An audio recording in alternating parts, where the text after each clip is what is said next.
in the beginning, in one of his first confessions. Right. Yeah, absolutely right. It wasn't after. It wasn't contrived, and it was just him and the video camera, and he was talking to his mother, and it was as if she was sitting across from him, and he was sobbing. I mean, none of it was contrived. He was truly sorry, and I know your listeners will probably think, I should be in the loony bin or something, but I felt that emotion from him. I knew that deep down this man just was so sorry for the pain he caused everyone. Okay. All right, everybody, welcome back to Deadly Horizons. Today we have a special guest on. We have Larry Bright joining us. Larry, how are you doing? Fine. How are you doing? Doing great. Thank you for joining us. Now, you're mentioning that you don't really like to do podcasts, but you do. You have some information that you want to get out there as awareness to help others. Is that correct? Yes, it is. I'd say let's go ahead and jump into it. Tell us where you'd like to begin. What you'd like to tell us. We're all ears. We're listening. Okay. Well, I first of all would like to talk about what's going on here at the Shawnee Correctional Center. I've been here for 3 years now, and this is a lot of the officers are really fair and considerate, but there's several bad apples here, and the way that we are treated it's deplorable. I mean, just like, okay, since 2 years ago, when the officers got a new contract, in their contract, it states that they cannot be mandated to work overtime until our yard, our gyms, and our schooling has been canceled. And because of this, we do not get, we are supposed to, by law, get 5 hours of gym or yard every week. And especially the school guys, they're not getting their school hours either, because they cancel these things before they can have these officers mandated to do overtime. I understand the officers don't want to work a lot of overtime either. I wouldn't either. Right. It falls back onto the state to hire more officers. I ain't the type of person that's just going to say, oh, the officers are this, that, and the other.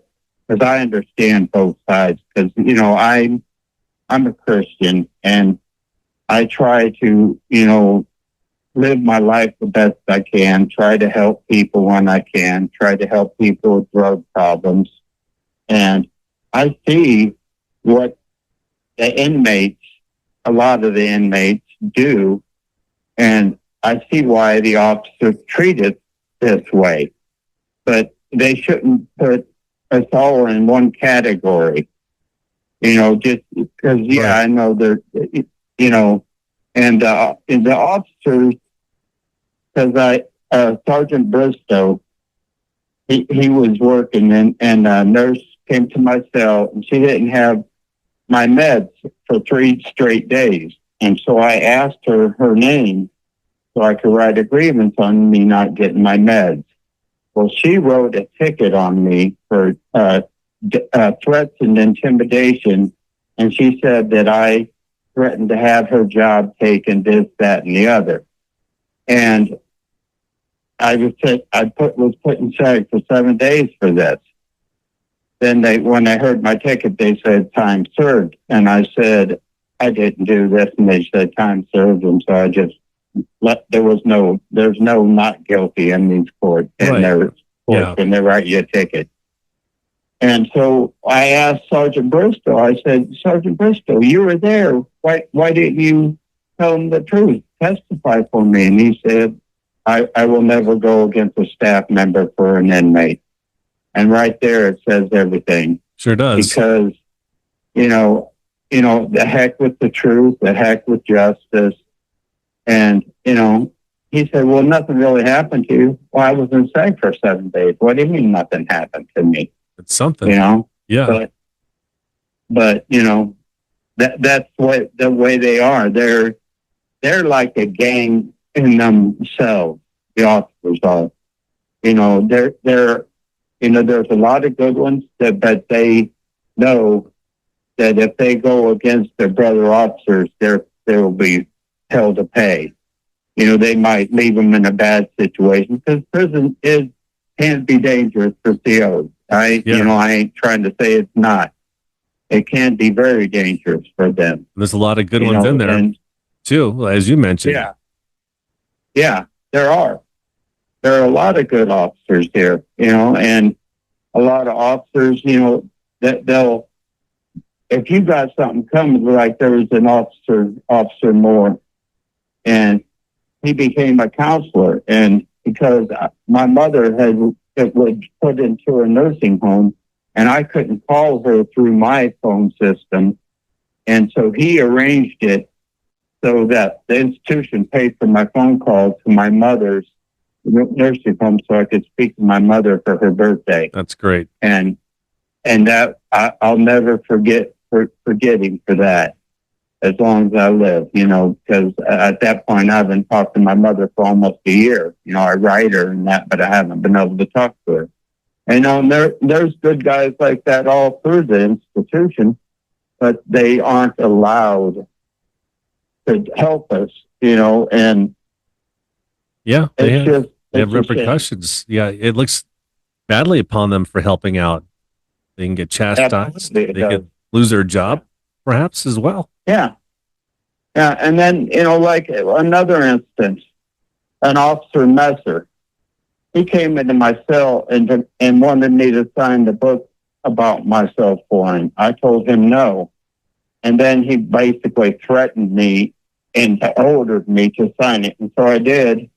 And I turned him in later on because he kept wearing on me, and nothing at all was done to the man. And then because of me saying something about him, an officer watched me be assaulted with hot water being thrown in my face, and he just walked off. And then I yelled some choice words at the inmate that threw the hot water in my face. Yeah. And I was thrown in tag for a dangerous disturbance. And, you know, it was because I turned in the other officer. And then I was being taken to the outside hospital, and Officer McKinney and Officer Hammond were getting high in the van.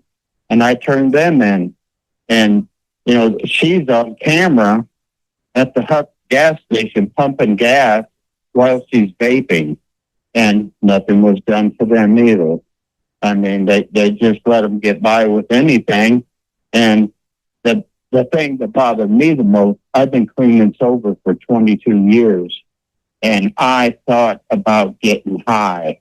Really? Because of her. I struggled. And I actually went to one of the guys here that sells drugs, and thank God he was on a call pass. You know, but, you know, and that's why I had to report him, you know, and there is you know, and they took our mail because there is a drug problem here, and I'll be the first one to admit there is a drug problem here, and it comes in through the mail, but also the officers bring it in, and, you know, and the visitors bring it in. Yes. And they put all our mail on our tablets, and a lot of guys have troubles with their tablets. They're very cheap, and a lot of them can't get to their mail. You know, they see they got mail and they can't get to it. Like one side of their tablet, you know, at the edge, their buttons don't work, and you can't get onto your tablet. You can't send an email. There's several guys with this, and they put in to get a new one, and it takes them a month to 2 months to get another tablet. And in the meantime, you ain't able to send out no messages. You can read your messages, but you can't send out messages and you can't get your mail, your incoming mail, because it's all printed on the tablet. Well, And, you you lose know, that human touch, especially if it's coming from your family members. You want something, you want to hold their letter in your hands, right? It's not, yeah, you don't want yeah, some just digital scan. yeah. I can, I want that more than anything, but I'm a realist, and a lot of the inmates aren't going to like me when I say this, but it had to be done. It had to be done because there is a serious drug problem. They soak the Yeah. letters in this stuff called K2 or whatever, and this last couple of years, several inmates here in Shawnee have died from it. So it is a very bad problem. And I even have all my vents blocked off so I don't have to smell it because, it goes through the vent system. It's got a real strong odor when they're smoking it. But there's no odor on the paper, so they can't find it. Well, they could if they trained a dog, but, they'd rather take our mail. But, I kind of agree that they needed to do it, but they also need to be more observant of them coming in with it also, but What's the drugs biggest, are, do you guys have spice? What's the biggest drug that's coming in? Well, you were mentioning that they soak it on the paper, the chemical, yeah, right? well, they say that to get it to adhere to the paper, they have to spray it with wasp spray or bug spray or something, then put K2 on top of it. And I don't know what it is, to tell you the truth, because I've never done it, but I've seen what it does to the people, and Yes, it's good. terrible. They also call it happy cards. Another term is called happy cards that's coming from the outside. Yeah, from family or friends will send it. Yeah. And they just do a little piece. I've seen them do it before. They just take a little tiny piece of paper and they smoke it. Yeah. And then they're like, the way they explained it to me is like when out in the world, if you do a whipped cream can or something, breathe in that gas or whip it, it gives you like a head rush. Yeah. Type of thing. And that's where they explained it to me. Yeah. And it seems most of the East Coast or even Central America, it's switching to the tablets. California is still letters, but they have this problem. So I think it's going to kind of take over all prison systems eventually. It's going to really hurt pen paling too. That happens. Yeah, it does. It does.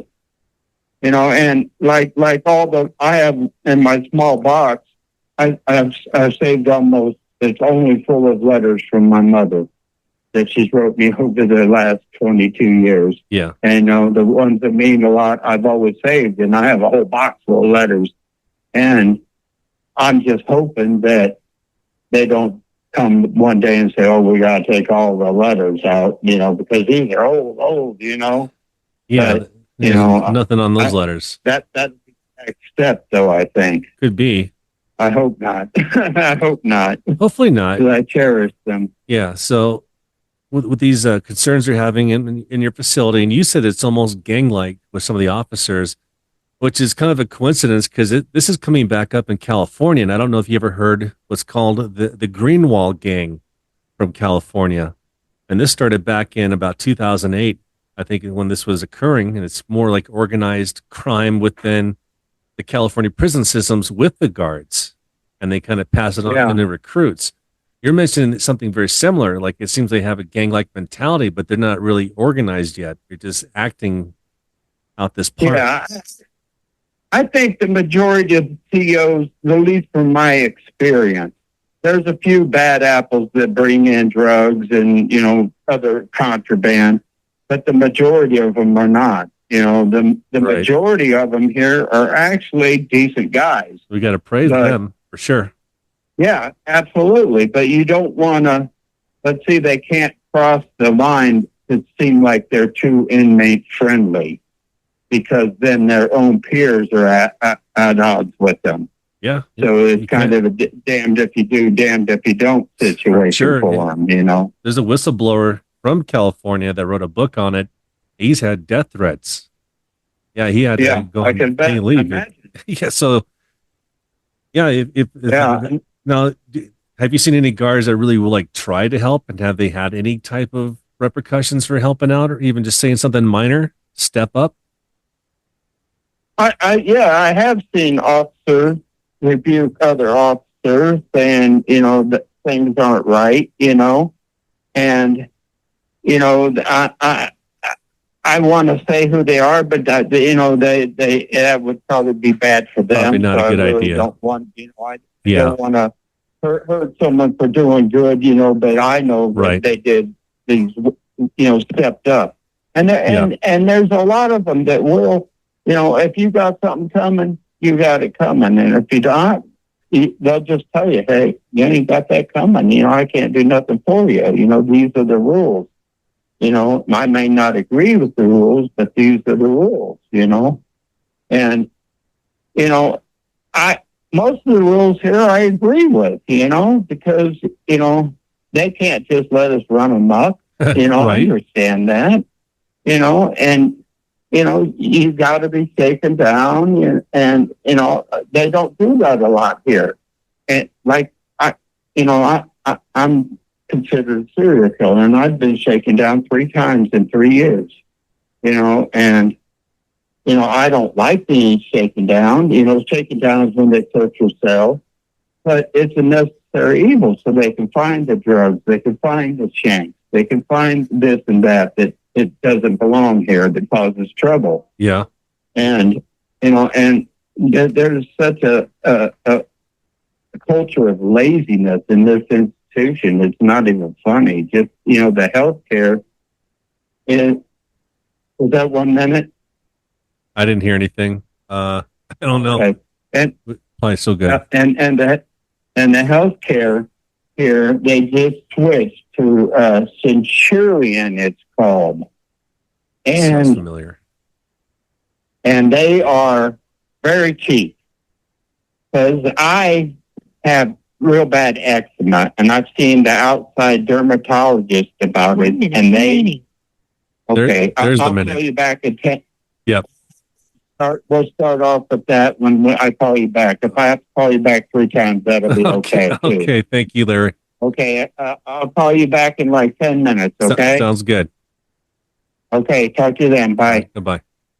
Larry?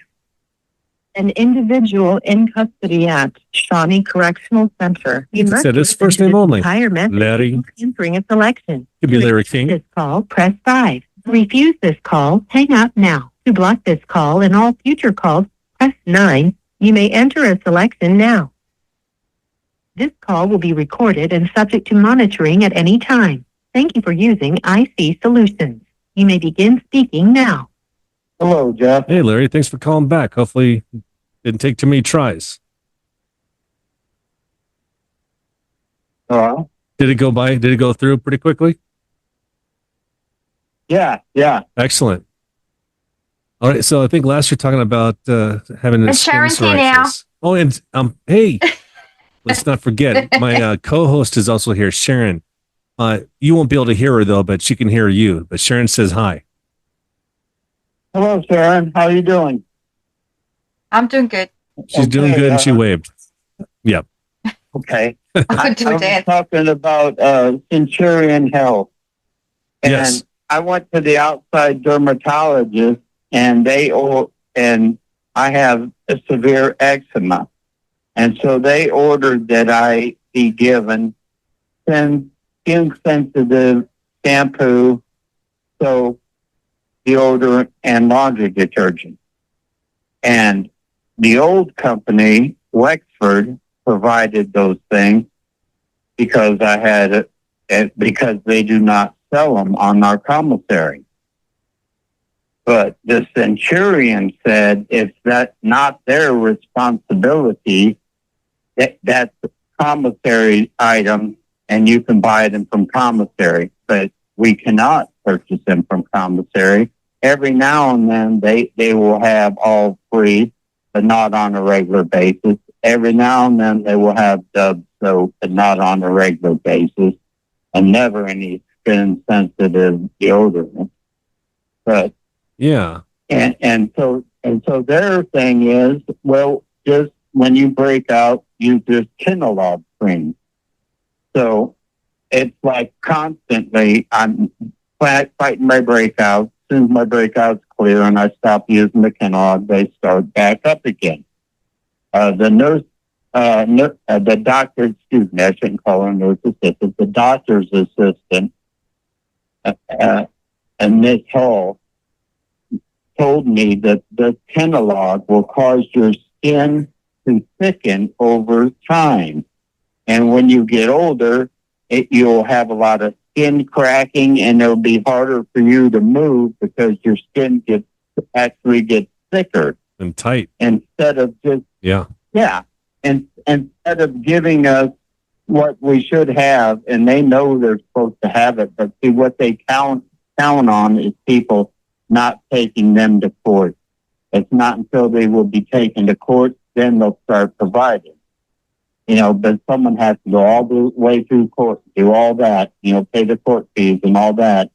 And you're not going to get any money back from it, but you will be given what you're supposed to be given. And that's what they count on. Right. Our doctor here, his name is Dr. David. He is the worst doctor you could ever imagine. He has over 100 lawsuits on him, and a bunch of them he's lost because he's just no good.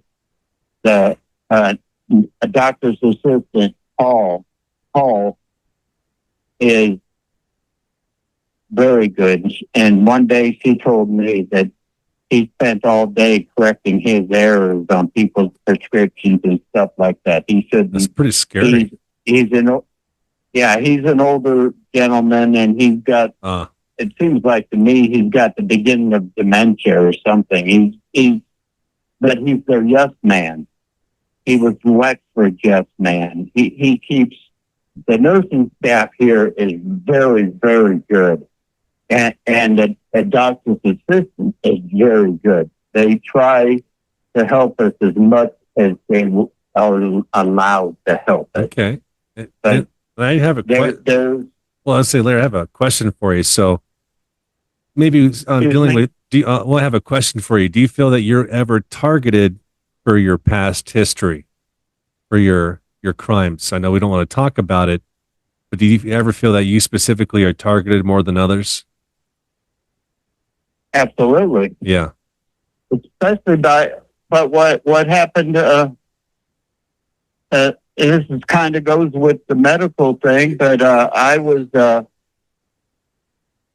having a mental breakdown because my mother had fallen on the floor and had laid there for over 12 hours, and my sister told me about it, and she's not my mom's daughter, and my brother hasn't spoke to me since this case, unfortunately, because I love my brother with all my heart, and I hope one day he'll forgive me. But so I was having a mental breakdown, and I asked to see mental health, and I was told that I could not be seen by mental health by Sergeant Lamb, and because of my case, because the only one here was a mental health professional, Lawrence, and she is a woman of color, and they wouldn't allow me to see her because of that. Yeah.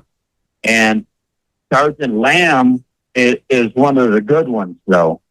So I know he didn't do that on his own accord. He was ordered to do it. And then a week later, not a week later, the next month, I was going to see a nurse practitioner, Brown, which was a woman of color, and I was refused to see her by Officer South. And he told her that he couldn't see him, and she told him that I got this from witnesses that I have affidavits from that were in the bullpen, and that Officer South told her that she could not see me, and she said it's her job to see whoever's on her list. And right. Officer South says it's on by my authority, you will not see bright. But he was also ordered to do that. He wouldn't do that on his own accord. He's a very fair man. And I was targeted by, I believe, by whoever ordered it. I had to be from the warden down. But this was right after that Netflix show about me aired. And before then, I'd seen Nurse Practitioner Brown for 2 years. I'd never insulted or disrespected any woman of color throughout my whole. At that point, it was 19 years of incarceration, and I've seen many doctors, many mental health workers, nurses that were women of color, and I never disrespected or insulted any of them.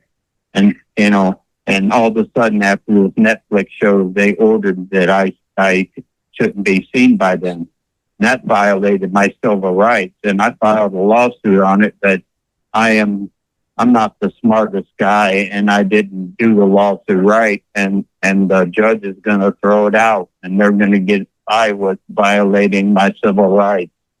Oh, And I didn't realize. I'm going to look that up. I didn't know there was. How long ago did this Netflix episode come out?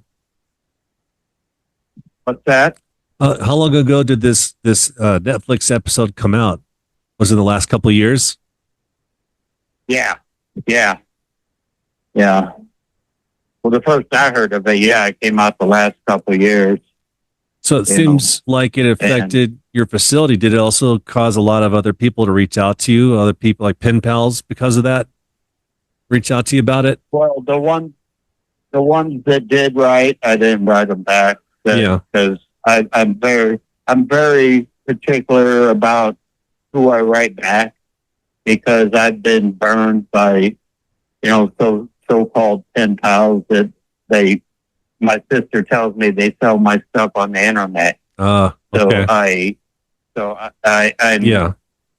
want to write people because I enjoy that, but I also don't want to be used for something like that, because it's something that I am very ashamed of what I did. It's not something that I'm proud of. I want to, hey, I did this, that, and I try to stay under the radar. But I'm not allowed to. And that's why, I'm doing this right now, because I have a voice and everyone else here does not. And what they're doing to us is ridiculous. Just like another thing, half the housing units here, the windows are broken. But by broken, I mean that the cranks don't work. So in the winter, they bolt them closed, but a lot of them don't go all the way closed. Just like mine, I probably got a 16th of an inch gap on mine, but my neighbor just right down the hall, he has almost an inch gap on his. And and yesterday it was 33 degrees, and they haven't even turned on the heat yet. Oh boy. Yeah. And they have a certain, I guess it's in later on this week or something, or next week, when they turn it on statewide. Okay, but these windows, I've been here for 3 years, and this is the first winter I'm going to spend in a housing unit that has the broken windows. And down south here, down in southern Illinois, it doesn't get that cold. Like in the winter, sometimes they're getting the 70s, and they have the heat cranked. And it's 70 degrees. It'd be almost 100 degrees in the cells, and you can't open your window. And these windows have been like this. I've been here 3 years. I've been told, I don't know if this is true, so I'm putting a disclaimer on it, that they were given the money and it was embezzled, most of the money, so they couldn't finish the windows. But, they should have to fix their windows. But, this is Illinois again. But, seems pretty cruel otherwise. Yeah. Yeah. Yeah. yeah, it's and other than that, the food it's prison food. It's it's not the best. If I went to that restaurant, I'd never go to it again. but as far as prison food, it's not the worst. They try to do a good job, with what they have, what they're provided to give to us, but a lot of the meals are very good, and some not so much. Depends on the day, on the budget. Do they have special holiday meals? Do you have anything coming up for Thanksgiving, for example? They do a real good job on Thanksgiving and Christmas. Those are the only two holidays they do, but we get on Thanksgiving we get turkeys, dressing, cranberry sauce, yams, green bean casserole, a slice of pumpkin pie. I'm gonna come join you. That sounds pretty good. You got a seat for, but can I leave later though? I don't want it to stay very long. I think for me, you don't leave. You don't get a lot of it. You don't leave. You don't need it. I'm not a big guy. I would like more. Uh-oh. You got your call's getting choppy there, Larry. I just said the call's getting kind of choppy. I don't know if we're losing your signal there or not. Okay, can you hear me now? A little bit better. Yeah, I don't know if it's Okay. yeah. I got this mic on the headphones, and I keep my face bent down towards it. Oh, that sounds good right there. So don't move. Do you put your arms up Okay, and your leg back? Let's make a like an antenna. Get stay like that. get a good signal.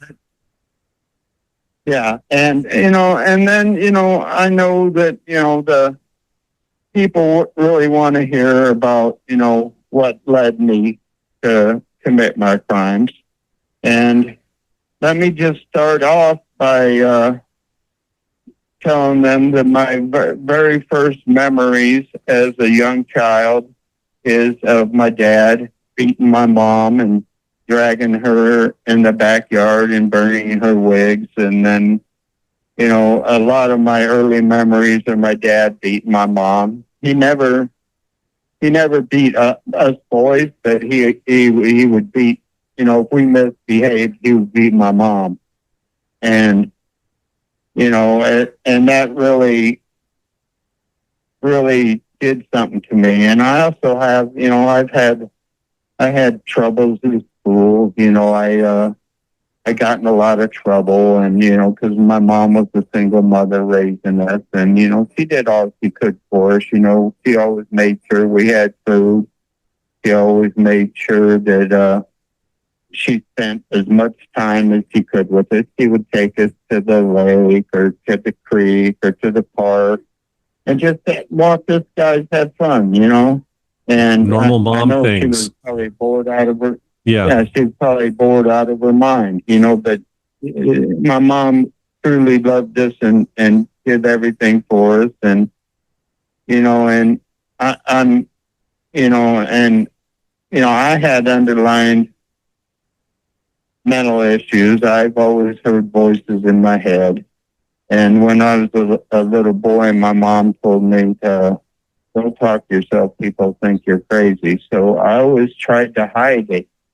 And so I would advocate to anybody with mental issues like that to seek help, because my whole life I tried to medicate myself, because Yeah. I didn't feel right. I didn't feel normal at all. I was in special ed as a kid, and I don't like talking about this, but I wasn't the smartest kid. I ended up getting a GED, and I got in a lot of trouble and fights, and and I just, and, every relationship, a serious relationship I had, I put my hands on the women that I loved, especially my one and true love.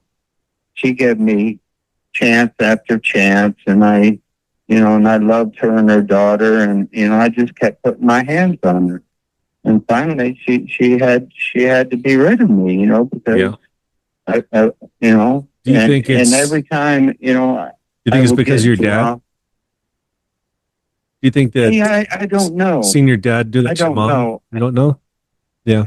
So, but I don't. I would think. I would hope I would be the other way. For never wanting to do that. I even put my hands on my mom once.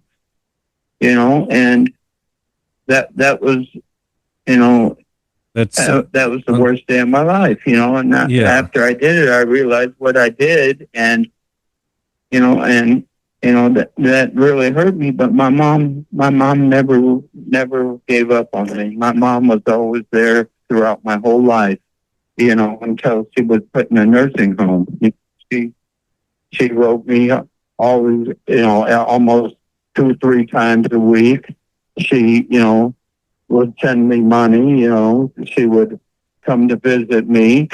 She was always there for me, and I just felt so bad for the way I did her, at that, after that, I never did it again. But, and I also bullied my brother as a child, I never really did anything real bad to him, but if he was being a pain in the butt, I'd punch him a good one in the stomach or something. I never really kind of normal beat him up, normal brother stuff. But, yeah.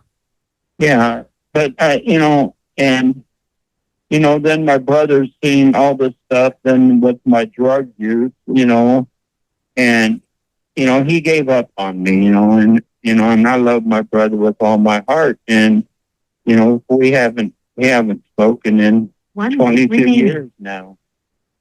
Did they say 1 minute remaining? They did. Yeah. Okay. Well, I'll call you back again. Okay, in 10 minutes. Okay. Okay. Okay. Talk to you then. Bye. Bye. And to you from Larry. an individual in custody at Shawnee Correctional Center. You must listen to this entire message before answering a selection. To accept this call, press 5. Very To repeat specific. this I can't call, push hang 5 up and it now. says To it's block okay this to. call and all future calls, press 9. You may enter a selection now. Well, please, thank you. Now I can. This call will be recorded and subject to monitoring at any time. Thank you for using IC Solutions. You may begin speaking now. Hey, Hello. And hey, you Larry. would speak. Welcome back. Okay. Well, from now on, let's talk about my drug problem. All right. Because, I was,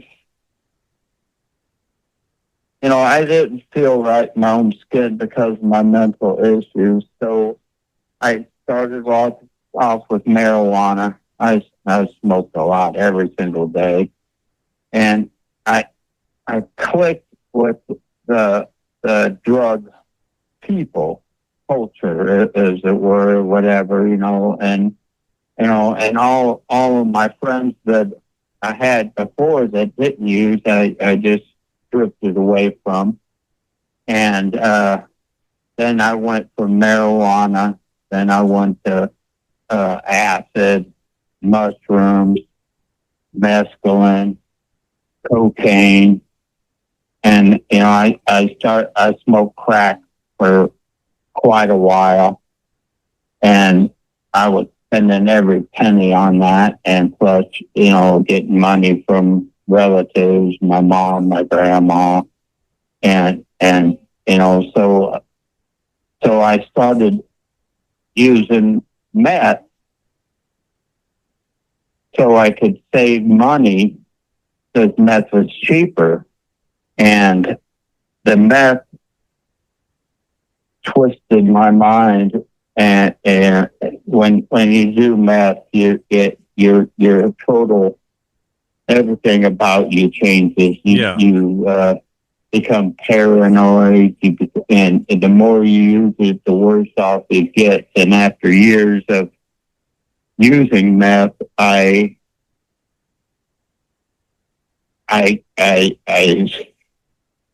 lost myself. I became a meth monster, as I would call it, and I committed these crimes that I've been arrested for. I'm not trying to say I didn't do this or didn't do that. I did what I'm accused of doing. Right. And I'm very remorseful for it. And when I was in the county jail before I confessed, Jerry Rupp, a minister at the Tazewell County Jail, kept coming to my cell, bothering me. I didn't want nothing to do with what he was telling. And then he just kept coming. And so I started listening to him, and and he gave me a Bible, and, I started reading the Bible, and I asked the Lord to come into my life and be my Lord and Savior, and like 2 days later, I confessed to everything, Wow. and Sounds like it really and it did. And plus coming clean from the drugs too, from years and years and years of drug use, And we have and just Sharon has a question about that. Do you think that if you weren't on drugs, that you would have committed your crimes? I think that was kind of a big portion of it. No, I would not have. Yeah. It changes I know you. I wouldn't have. You become a different person. Yeah. Right? You even said that. Wasn't it you? Absolutely. Was not yourself? Yeah, I wasn't. I call that person, the voice in my head that always got me in trouble and everything. I always called him Leonard. Really? And okay. And when he was in control, everything was shit. And anytime, especially with meth, most times I could control the voices in my head, but when you do meth, you can't. You just go with them. Yeah. And many times I would throw my drugs away, knowing that if I did those drugs, I would try to go find someone to kill.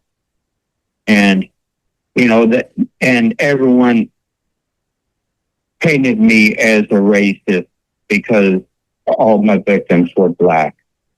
But that has nothing to do with it. I chose them because they weren't being watched.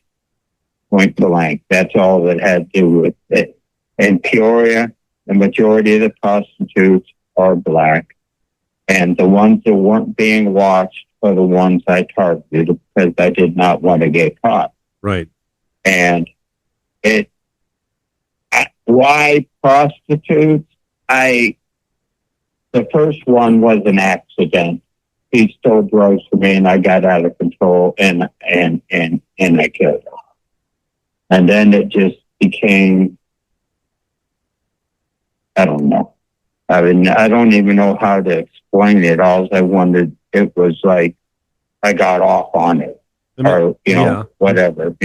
Makes sense. And I really don't want to talk about the murders for the victims' families' sake. No. And, because I am totally ashamed of what I did.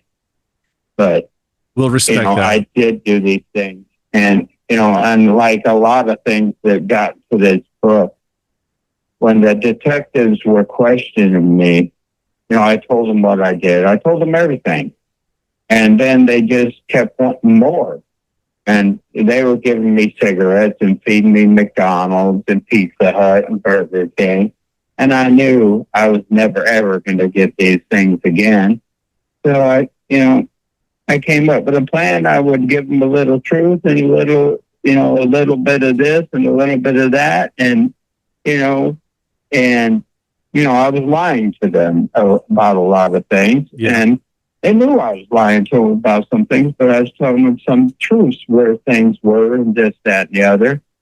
And, and they just, kept saying wanting more and more. And I told them at first, this is it, but they didn't believe me. So, I took advantage of the situation, and all that ended up in that stupid book. Yeah, we were just talking about that book. Yeah. Yeah. And, then, when I got to prison, everyone thought I was a racist killer. The onus wanted me to join with them, and you're going to need us because all the blacks are going to be after you, which they were. They tried to kill me several occasions. The Lord always protected me. So, I don't know why He kept protecting me, but I've been assaulted, I've been beat up, but never real bad. And I've been in fights because of it, but never got in trouble and defend myself. I was a pretty good fighter. And, just like one time in the shower, in Menard, you shower with like 30 guys. And something told me to turn around. There's a guy coming at me with a shank, gonna stab me in the back. And, I don't want to say what happened after that, but I didn't get stabbed. And, the Lord was always watching over me. And it's like, what do you want me to do? I kept praying and kept praying. And, it came to me, I believe the Holy Spirit was speaking to me that He wants me to help people with drug problems, by sharing a little bit of my story with them, and, to help guys that are, that are getting out, have a chance at life again, to maybe help them stay sober, and so that's what I do, and try to bring guys, that are interested in the Lord, and to help them as best I can. I'm not a preacher, but I can lead them kind of in the right direction, and just tell them all the good that He's done in my life. That's great. I should have been killed several. Should have been killed several times. Yeah. And I'm kind of worried about doing this interview because it's going to bring everything up again. But it works for me, because. Are you worried about the guards or people reaching out to you for the wrong reasons? Oh, all the above. Yeah. All the above. The inmates, Yeah. most of the guys here already know what I did, Right. but, because the officers, that they tell them, Oh, sure they do. And yeah, and most everyone knows me, and they know me to be a kind person. If I got, I don't have a lot of money, but if so, except for my coffee, I'm kind of stingy with my coffee. Yes. But like if I see someone hungry and I got 3 or 4 noodles, I'm gonna give them a noodle. And if I can help them out, I help them out.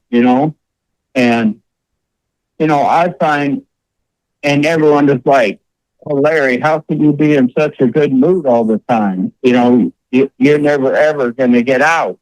And I said, because why be a grumpy SOB all the time? That ain't no way to live life. I try to enjoy life. I try to joke around, and be pleasant, and, make memories, right? That's all we can take with this are our memories. So might as well make them good and the good experiences. And at the end of the day, and that's really hard in here.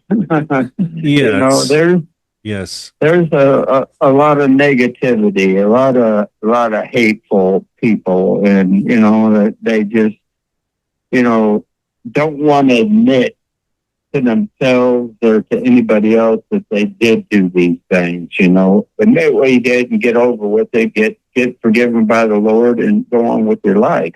And then do something with yourself, do something good, be an inspiration as you're talking about. So, yeah. And, and if you got any questions, I would be glad to answer them, I know probably the first thing is, why did you do it? And I don't know. I've been trying to figure that out for 22 years, why I did these things, and it just telling us piece by piece. Honestly, I think you've been telling us why you were around an abusive father. You saw him mistreat women. And at that age, it's very important, especially for a young man, to have a very strong male figure, which it didn't sound like you had. Yeah. And if you're hearing voices, so there could be some type of diagnosis as a youth that they could have helped out with. So if they would have helped, if you're having voices, they could have helped treat that somehow if needed, but also not being in a household of violence. That's just going to create a violent person. Kids are so impressionable. Yeah. And then you went to substances to kind of help deal with all that kind of internal anger. So I think you're why. Yeah. You never really had a chance, Larry. You're not so unique in that way. That's a lot of kids. If our parents, if you had a loving household and your parents recognized if you needed some type of, I don't know. I don't want to say therapy with the voice they had. That could be a lot of different things. Intervention. I needed meds. Intervention. But see, back in the 70s, they didn't do that shit. Sure Ritalin was still kind of new, and it didn't help. You just called it a bad kid, But, a bad seed. I would strongly recommend anybody that sees their child struggling like that, Yes. Most kids talk to themselves, this, that, and the other, but there's signs, if a kid is talking both sides of the conversation to himself, if he's always misbehaving and this, that, and the other, those are signs that something may not be right mentally. And once I got to prison and finally got on the right medication. I take my medication every day, ever since I've been locked up. And I'm myself now. This is, Larry. This is, the real me that should have been there before, but, I was, I never, could you imagine? It was a bad, it was a bad stigma to even admit to you that you had mental problems back in those days, So things have changed now. They have changed. So you're an advocate for people with drug issues, but also an advocate for the kids. To me, because we talked to quite a few incarcerated, it meant you were a child once. Everyone was a child once, and innocent. And of course we can be born with mental issues that can be helped with medication or counseling or just even old-fashioned love and understanding, right? Yeah. So, and my mental issues could have came from what I saw as a child too. I don't know. Well, it definitely grew from that. It's a coping mechanism, right, Sharon? Yeah. You had to cope with because you said, so your mom at one point became a single parent. So did she leave your dad? Did your dad pass away at a young age for you? No, my dad died later on as when I was an adult. And, my mom left him when I was probably 6 or 7. She finally got the courage to leave him and left California. And came to Illinois. And, she was mom and dad. Yeah. And my dad finally came back, and, I started getting high with my dad, and then we were like best buddies, and my mom really didn't like that. And that's what the one incident when I slapped my mother was about. She was like, how could you even do this? I'd give everything, do everything for you. And, and you treat him like he's the king or something. I don't know or remember her exact words, but she was right, you know. Yeah. And I just longed for a dad, you know. Yeah. Yeah. Whatever it took. You know. That's as any most boys do. You want your dad's approval. Yeah, and he never was a dad. No. He was my friend. Yeah. He was my friend. You know, and later on in his life, before he died, he finally got, he had problems growing up too. His dad beat him constantly, his stepfather. And, you know, he was an alcoholic. He was a drug user.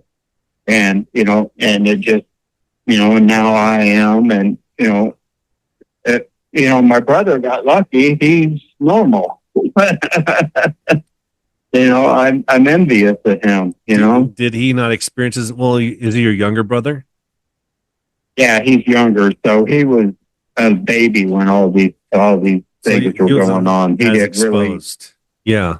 Yeah, He didn't have the same knew sort of of trauma. them, but he didn't know to the extent that I've seen. Well, you know, luckily for him. I luckily would for him. Yeah. Is your brother still alive? Yeah, he is. When's the last time you spoke to him? You know, it's been 22 years. Wow. And I miss him, and every year I send him a card, and every Christmas, and I hope, you know, because we were from a small town, and he went through a lot because of me, because the questioning from the police, his kids were questioned, his wife was questioned. All the neighbors didn't want his kids to play with their kids because their uncle was a serial killer. Yeah. You know, it was very hard for him. And I was just hoping that before it's too late for one of us, that, you know, he will forgive me and we can be, peace, you know. That'd be great. Maybe he's listened to our podcast and he can reach out and we can help reconnect. 1 minute remaining. Like you said, he's out there alive. Yeah. I really appreciated this interview, and anybody out there that would like to help us here at Shawnee Correctional Center, email and call IDOC, and let's get some help for us. That'd be great. Thank you, and God bless you. Thank you, Larry. Keep in touch, please.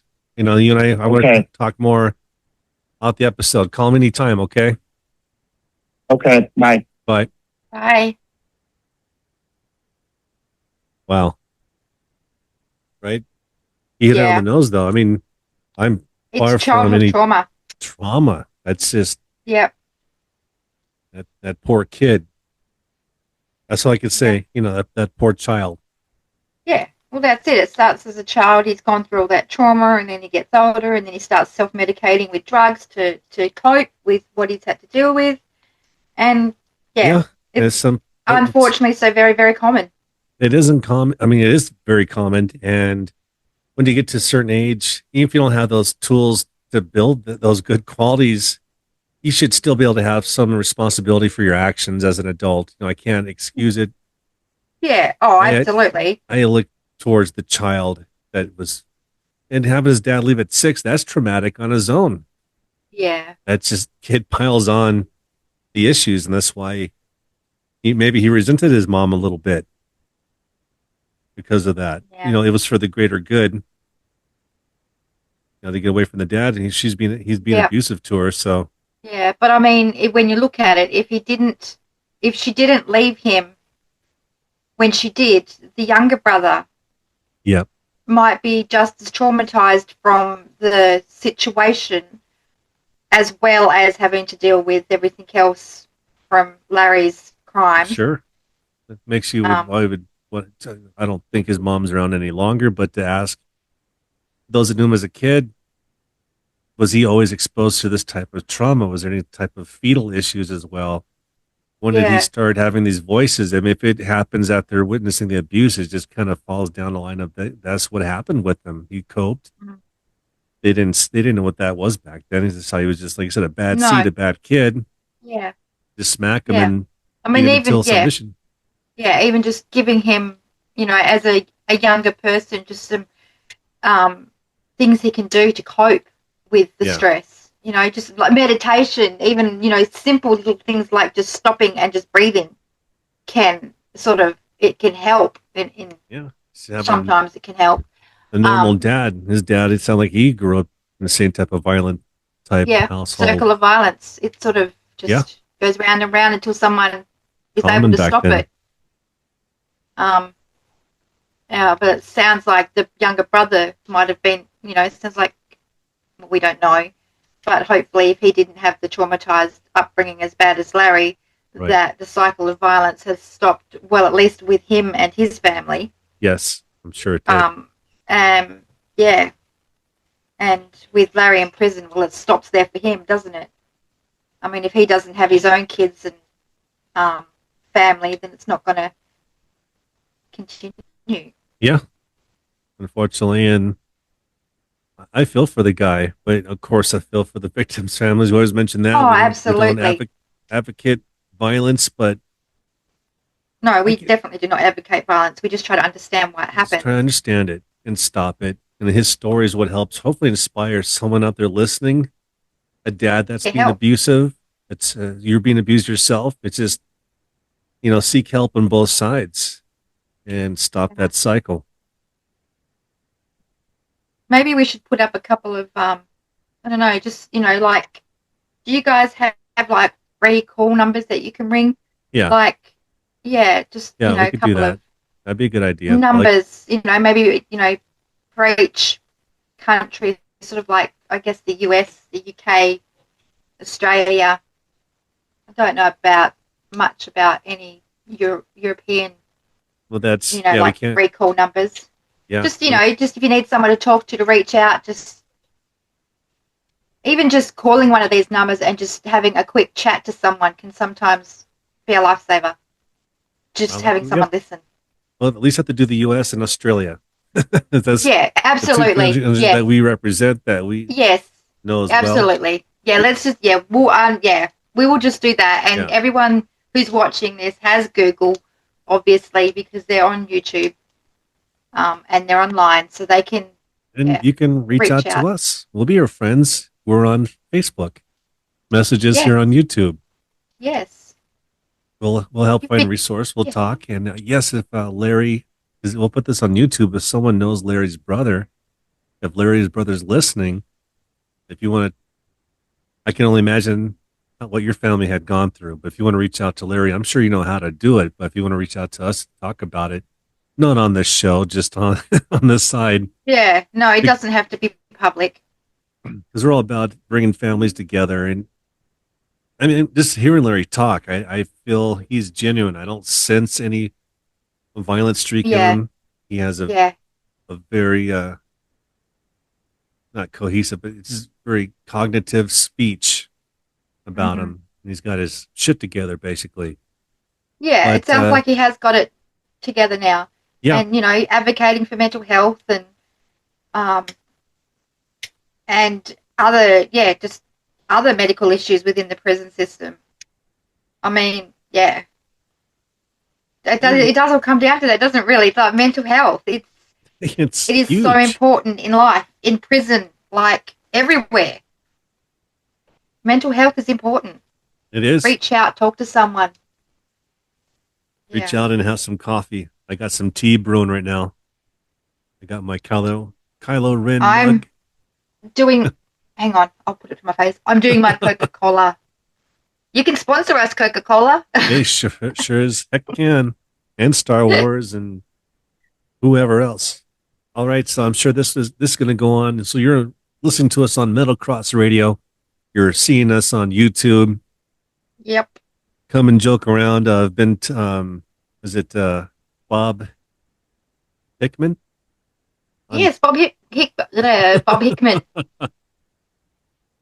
Yeah, I've been talking with him. Then that's a whole rabbit hole, and people are enjoying that. I almost went on Facebook Live with them, so people have very strong opinions about that gentleman. And he's a very unique he's very unique. He's very unique. I'll say he's very interesting, but not for 49 minutes watching him listening, watching him run on the spot while listening to him. Doing He his has exercise. got some very interesting things to say. He does. Yeah. So, yeah, ours talking with him, not endorsing him because there's a lot of opinions about him, good and bad, and he likes the trolls. We like learning about people, and we like talking with them to see what they take. Especially, our name is we're true crime, paranormal, and we're oddities. And Bob, if you're listening, you're definitely part of our oddity group, and that's how you fit into our niche. Yes, and if you think our viewers, fit into that group, message us. If you've got an interesting story, we'd love to have you on. Yeah, come on.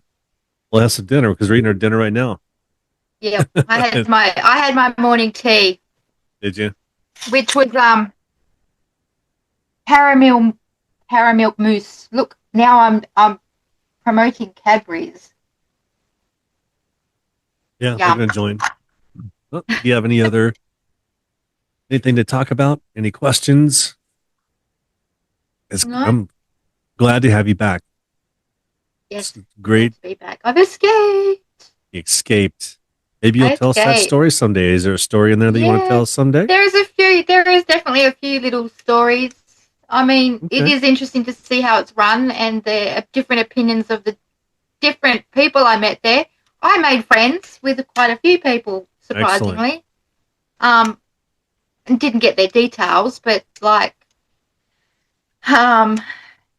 it's very, very surprising how I won't say similar, but most of these people to me in there were just normal people. There was no scary, they were schizophrenics and, just suicidal people and really depressed people. Did you bring home your artwork that you made? Yes, I did. I thought you should pen pal it.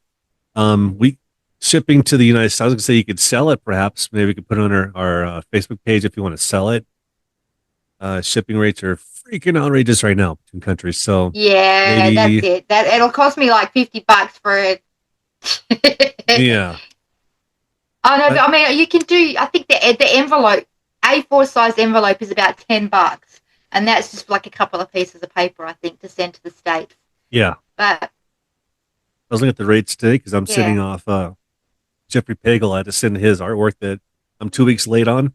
That we did a trade on artwork. But I sent that today. Yep.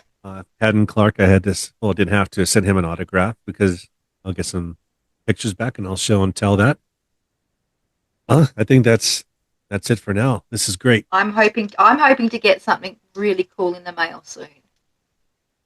I mean, a book that you got waiting for? No, not just the book. What else you got? When I get the book, I'll say thank you now for the book. Name has slipped me because of my medication. What was his name? Shane Bugby? Yes, Shane Bugby. Yep. Thank you so much. I just received it. Well, I've sort of received the book. It's in transit. It's reached Jeff's hands. Yep. But yes. No, something else. Really? I will say it's going to be from William Clyde Gibson the third. Oh. He's making me something. He Yes. told me he was sending it at the end of October. So hopefully it'll get here. I know what it is. I haven't seen it, I think you told me what it is, and we're going to keep that as a surprise. So when you get it. Oh, are you talking to it too? What's that? No. You told me. Did I? You sure did. I don't. Oh.